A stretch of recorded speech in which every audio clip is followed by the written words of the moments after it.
Ohio State freshman quarterback Julian Sayin lost his black stripe after the 9th spring practice. That's earlier than any freshman quarterback has lost his black stripe before, I believe. And Ryan Day was asked about that today and about that sort of timetable. And I mean, more specifically, is he in the mix to start this year potentially? Is he pushing Devin Brown and Will Howard for the opportunity to start this spring or fall, I should say? And he said yes, he's in the mix.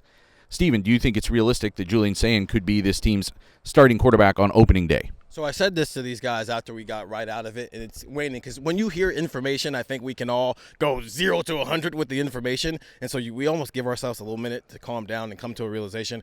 I think it's 15% real, but it's gaining traction because, and I preface my question to Ryan Day this way, like he's got a wide variety of just descriptions of quarterbacks in that room, from super experienced to guys who are maybe on their normal development track to a true freshman who's doing things normal true freshmen don't do. I think he's the first true freshman to lose his black stripe in the spring as a quarterback, by the way, as a quarterback.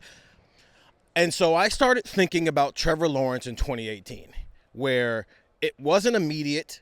They kind of went back and forth between him and Kelly Bryant to open the season up, but it was very obvious who their long-term future starting quarterback was. And if it felt like you had a veteran team around Clemson that year that could surround Trevor Lawrence to make up for any freshman mistakes he's going to have, it won him a national championship, and they went 15-0.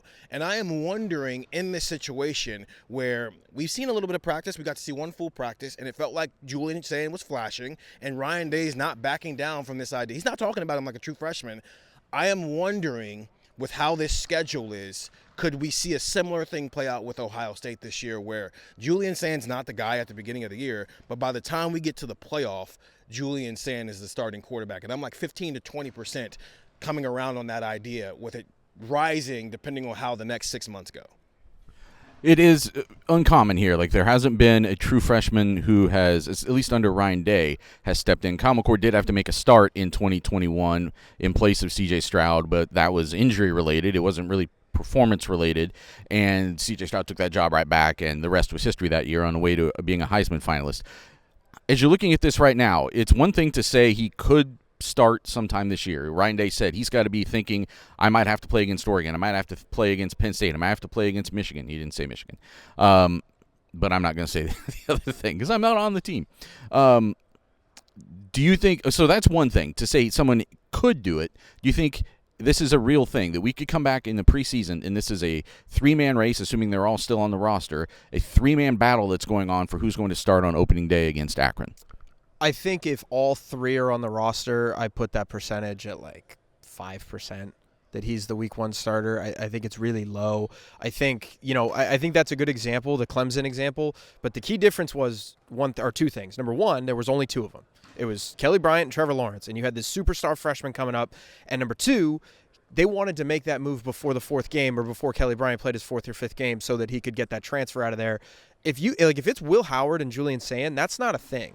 Like, you don't have to worry, you don't have to worry about doing right by that quarterback, because there's not going to be a transfer that he can leave or whatever. So I think it's possible as the season goes on. I think that percentage obviously grows as the season goes along. I just think if they're all here, I don't see a world in which, like, let's say Will Howard takes the first snap of week one. I don't see a world in which then you go to Julian Sayin instead of Devin Brown. Because I think if that were the case, Devin Brown would not be at Ohio State at that moment. So or vice versa, does Will Howard, too many different permutations you could look at, but I just think that if all three are here, you have two veteran guys, you're going to go to them first. But again, we've made this point before. You got 3 games against non-Power 4 opponents early.